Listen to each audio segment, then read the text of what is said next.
Myron's given me permission to introduce him.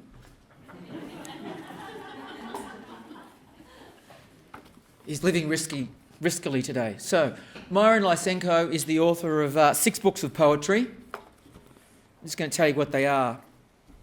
Coughing with Confidence, published way back in 1988, when some of us weren't born. These kids at the front here are watching Myron on YouTube. Soft Man Con. I've never heard of that book, Myron. Oh, that's who published it. Pets and Death and Indoor Plants by Penguin. Winning and Losing by Hit and Miss. I'm Ukrainian Mate by somebody. Alternativity. And A Rose Bush Grabs My Sleeve. How many books is that? And Winning and Losing Again. Is that 6? I wasn't counting. Well, it comes to 6, I believe. He was editor of Going Down Swinging for 15 years. He's a friend of the ukulele and a songwriter, as we know, of mordant wit. And he's a character in the latest volume of Ron Burrows' autobiography. He's a natural teacher, and he's also a teacher who has thought long and lucidly, as some of you people here know, long and lucidly about how teaching can be done. He's a joy and a trial to his friends, those who are left. He's a Ukrainian Australian who has mastered an ancient Japanese poetic form. He has become to the haiku what friendship is to Facebook. And he is to Facebook what haiku is to candles in the dark. Someone can explain that to me later. He's the father of 2 daughters, and one of them's missing. Where is Zadie? Zadie's at a birthday party. Zadie's at her father's birthday party. He's the father of 2 daughters, and this might be what has shaped his music and his poetry and his heart and his imagination most decisively. Now, there's 2 things I want to say here. One is that I was reading in Canberra this week, and I went to the toilet before I read, and you should always go to the toilet before you read. And there was graffiti on the toilet wall in the cafe, and the graffiti went, haikus are great fun. Haikus are great fun, but sometimes they are obscure. Refrigerator.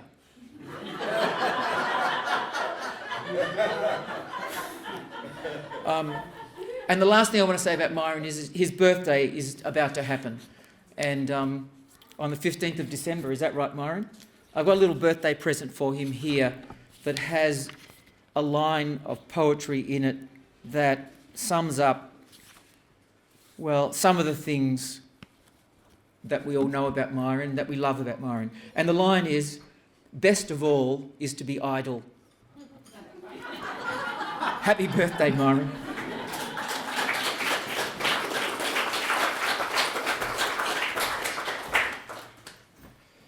Okay, so that's my 15 minutes been cut by 5 minutes with that intro. Christopher Race gave it to me as a birthday present. So I'm going to start. With an article, and this is an article about Kevin and I. I helped Kevin start a magazine called Going Down Swinging, and the new editors of the magazine asked us both to write about the formative years. So I wrote this little piece of fiction about that. I first met Kevin Brophy on Good Friday, 1972, when I ran away from home. He was running a coffee shop on Sydney Road in Coburg, and he allowed me to sleep on a couch in a little cell of a room upstairs. He told me he was a writer, and I said I was hoping to be one too.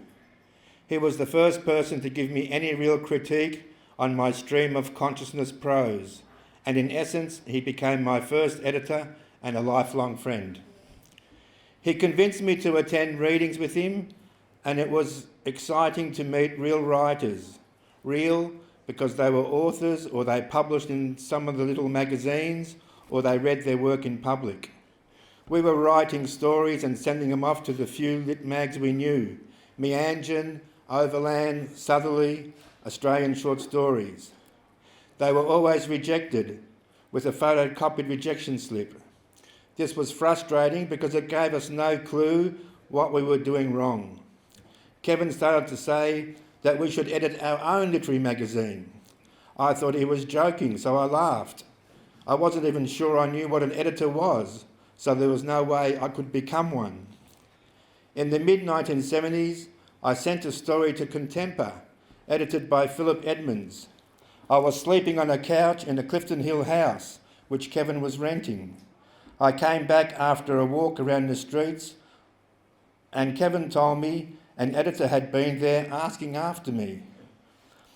It was Philip Edmonds, and I'm glad I wasn't home to see him, because I was sure he would have seen that I was a fake writer. Editors were scary people. I didn't answer the door for months after that. In fact, I moved into the chicken coop in the backyard to become more invisible. Kevin would bring meals to me out there. Eggs mainly. And we would sit around discussing our favourite books and writers. After the Skyhooks released their single, All My Friends Are Getting Married, Kevin married a girl and moved north to Queensland. So I got married too and moved north to Coburg. When the single fell out of the hit parade, both our marriages broke up. Kevin returned to Melbourne and rented a room in my house in North Coburg. We sat around the kitchen table crying for a few months, and that's when Kevin decided we were ready to become publishers of a small magazine. We spoke to a few editors of lit mags and asked them how to do it. The answer was simple. All we had to do was let writers know we were going to publish a magazine, select the appropriate work, and then take it to the printers. We weren't told how to sell the magazine because that didn't seem to be important.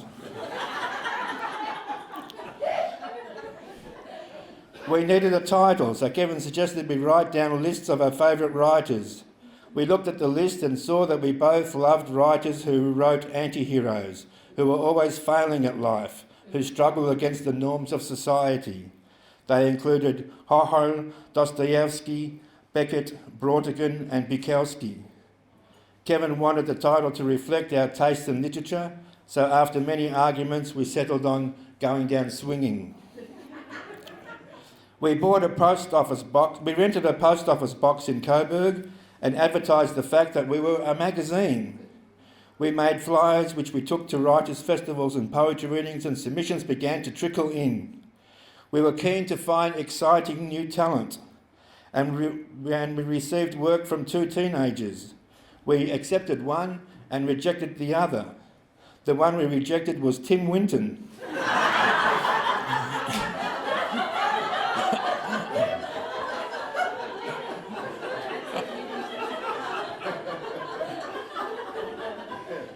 We were after writers of talent.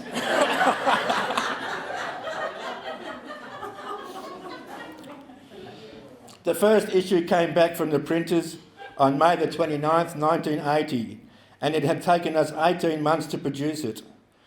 Kevin typed it up on the IBM golf ball typewriter, and he found a photo for the cover, which we thought would encapsulate what Going Down Swinging was all about. It was of Ned Kelly in a boxing stance, standing with his left foot forward in his underwear. And that's how Going Down Swinging began. The true story.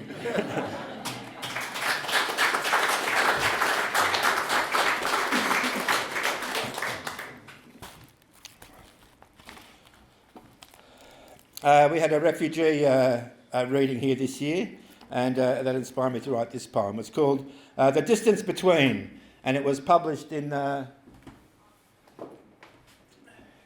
in an anthology called Contrapasso, and it has the work of a few Wood End poets in here, Ben Erst and Alice Savona, yeah.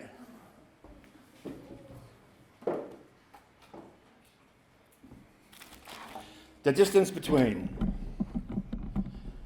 the rain and a clean glass of water, the harvest and a bowl of food, the approaching winter and a cotton shirt, the border and an army of invaders, the soldiers and an open bomb shelter, the blindfold and a loaded rifle, the child and her missing parents, the sound of a weapon and the smell of death, the fading light and a power failure, the hospital wait and an overturned truck, the slow dying and the long funeral, the fair amount and a passage to danger, the hand in the ocean and fingers on a boat, the way of the map and a law of parliament, the length of the journey and an outbreak of illness, the daily prayer and the darkness of night, the destination and a detention centre, the theft of a name and the replacement number, the refugee and a comfortable politician, what really happens and the way it is reported.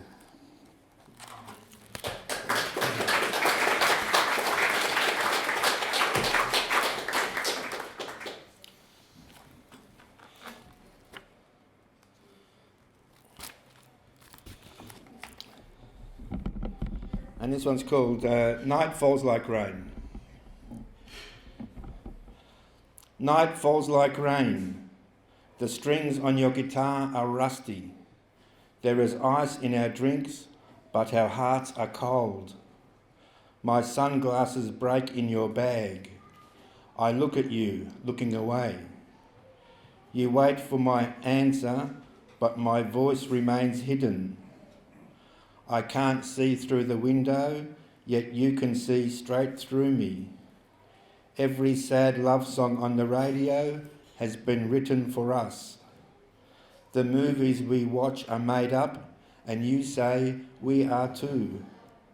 I know I'm a weak person, but I have a strong constitution. I'm too self-centered for you, and you deserve a real man. If you decide not to stay with me, you will soon find another. We always seem much happier when we talk about each other on Facebook.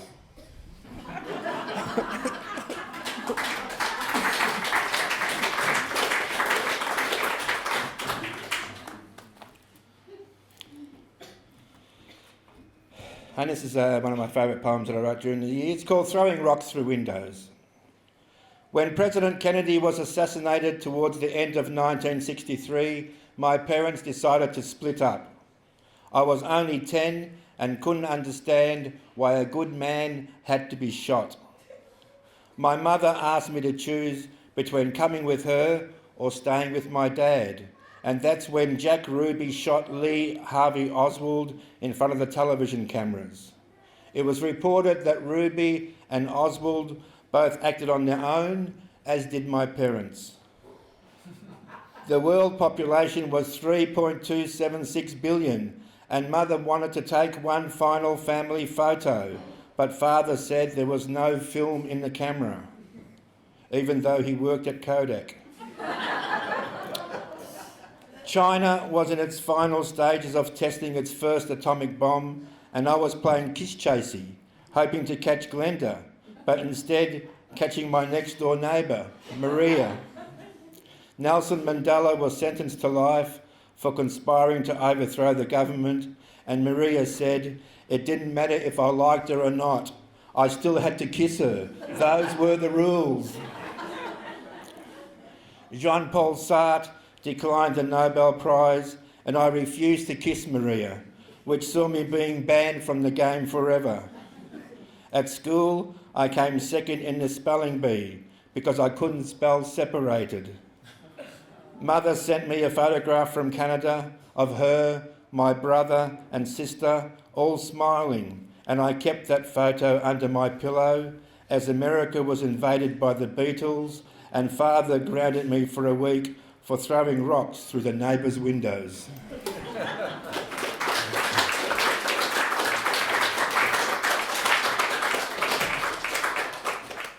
Oh, and I had a request to read a poem called The Rise and Fall of the Apostrophe.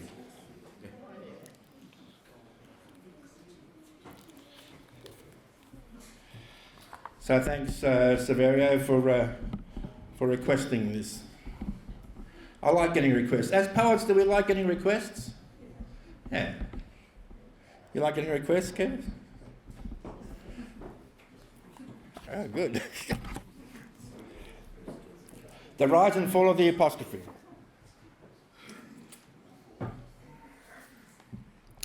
The apostrophe's misunderstood.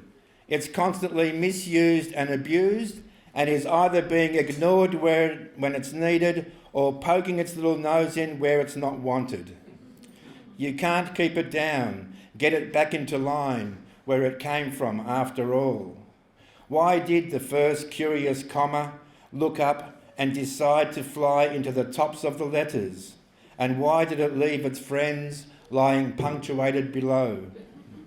Did it grow sick of the predictability of full stops and the nervous energy of question marks? Did it tire of the never-ending generosity of the colon or get impatient with the paranoia of semicolons? Was it frightened by the aggression of exclamation marks? Maybe it was frustrated with its traffic cop duties in a world full of speeding words refusing to slow down. At some point, the comma wanted to go up in the world and began to hang out with a wise old hyphen who taught it to stand in for any missing letters who had called in sick.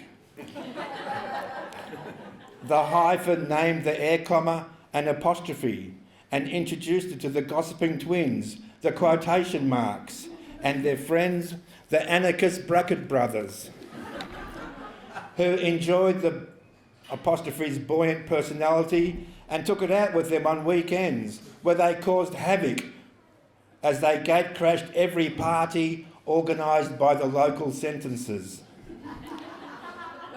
The apostrophe tried hard to become a letter, but was regarded as an inferior type, an imposter trying to rise above its station.